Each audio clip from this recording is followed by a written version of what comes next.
Hi everybody, this is Konstantin Reinfeld. I'm back on YouTube. Hope you're doing well. Thank you for tuning in. This is a super exclusive preview of my beginner harmonica series that I just kicked off on my Harmonica's Patreon site, linked in the description box below. Now might be the best time ever to join the official Harmonicats if you want to get it right from the very beginning on. But also if you're an advanced player, I'm sure there's something to learn for you here too. So this is just a preview of the first video, which is about holding the instrument, getting a good tone out of the instrument, breathing properly, and playing some chords. I hope you like this one. Let me know your thoughts in the comment section below. And hope to see you on the Patreon page. We only need one more member to kick off our monthly Zoom sessions where we can hang out together, exchange about music, harmonica, and life in general. So I can't wait to get to know you in person. See you there. Alright, dear Harmonicas, thank you for tuning in. I hope you're doing well. I received quite a few requests for beginner material. So this is the very first beginner lesson on here.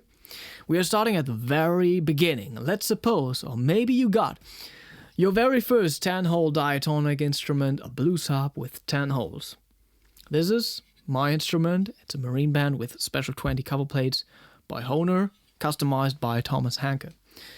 And the first thing you want to take care of is how to hold the instrument. Doesn't matter if you're left-handed or right-handed. The left hand is the leading hand holding the instrument. I'm right-handed, but still, this is my left hand. Usually, you want to create this L shape with your thumb and your index finger and put the harmonica in between.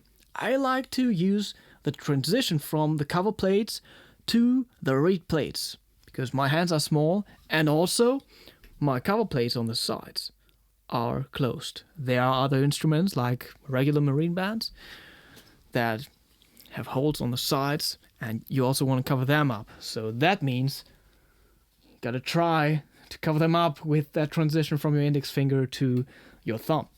But I like to do that, which keeps the left side of the instrument completely free and helps me to achieve hand effects with more impact later on. The harmonica itself is comparably small. If you think about a saxophone, if you think about a grand piano, you got a big resonance chamber. That's not the case with the harmonica at all. You gotta be the resonance chamber. So, your body is super important. Your embouchure. Just everything that goes on in your mouth. And to support that, of course, you wanna sit up straight and have your shoulders wide open to be able to breathe in and out deeply into your belly. Not up here. We're going to talk about that and start out with some exercises. But now I'm holding the instrument with my left hand. This alternative also gives me more space for my lips to just cover up the instrument, take the harmonica further into my mouth and also develop a bigger and warmer tone. Which is nice because with the harmonica you got plenty of highs, with the C harmonica especially. I always try to create a little resonance chamber with my left hand already, just putting my fingers together, kind of like that, giving it some resonance here. My right hand only stabilizes the whole thing, so I don't do any special stuff with that. I just try to focus the tone into the direction I want to play in, so that's the audience or the microphone. This is how I hold the harmonica. And the first exercise I always want to work on is just breathing through the instrument as natural as possible. And for that, we take holds 1, 2, and 3 into our mouth. So with that, we get a C chord. This one is a little out of tune. On the blow, a C major triad, that's C, E, G. The whole C instrument is full of these notes on the blow. Drawing through 1, 2, and 3 gives you the G major triad in the second inversion. So you got G, B on holes 2 and 3, and D on hole 1. Alright, I'm just focusing the sound for now.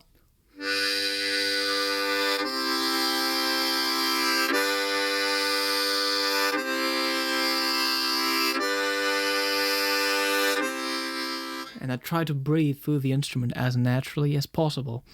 Try to take the harmonica far into my mouth and also touch the cover plates with the inner wetter parts of my lips. So it's more like this outward thing. You don't want to do something like that. Also got to consider that later on you want to move around the instrument, and using the wetter parts of your lips will help you sliding from one hole to another. So my upper lip almost covers, or even covers more than 2/3 of the upper cover plate.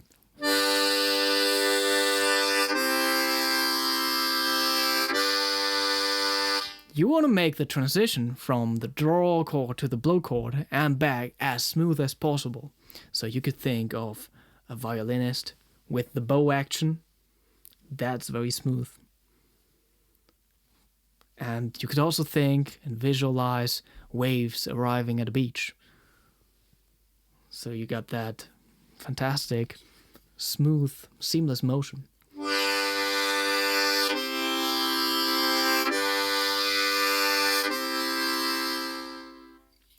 It's the beauty of the instrument that you can blow and draw and create music and notes by doing that.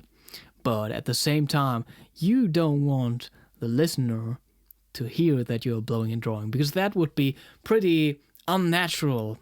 So that's what you get if you think of that harmonica sound that, I don't know, not too many people like, but too many people connect to the instrument.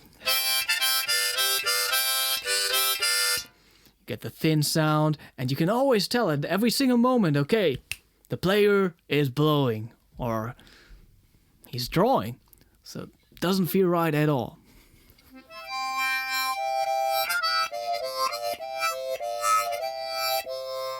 All of that can sound very warm and musical, even if you're not hitting single notes.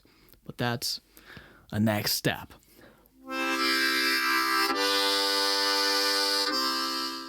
You want to breathe deeply into your belly.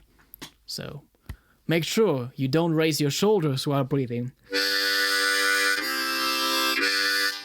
That's not good. I'm not moving a lot of air.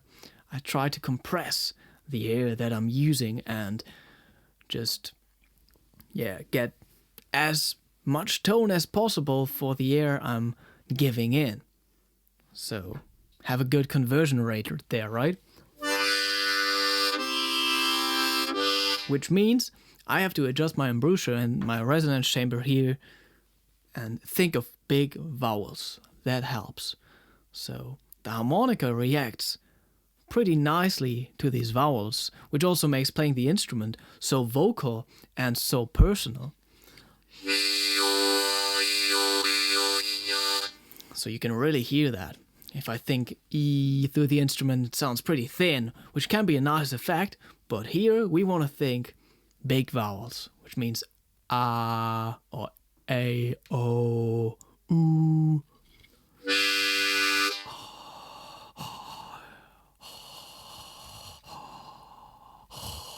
Try to be very big here and very open.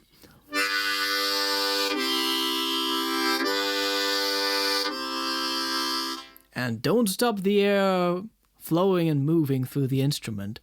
You don't want to have any gap in between.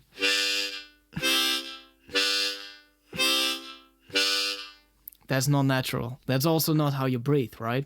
If you breathe naturally, just not thinking about it in everyday life, the transition is seamless.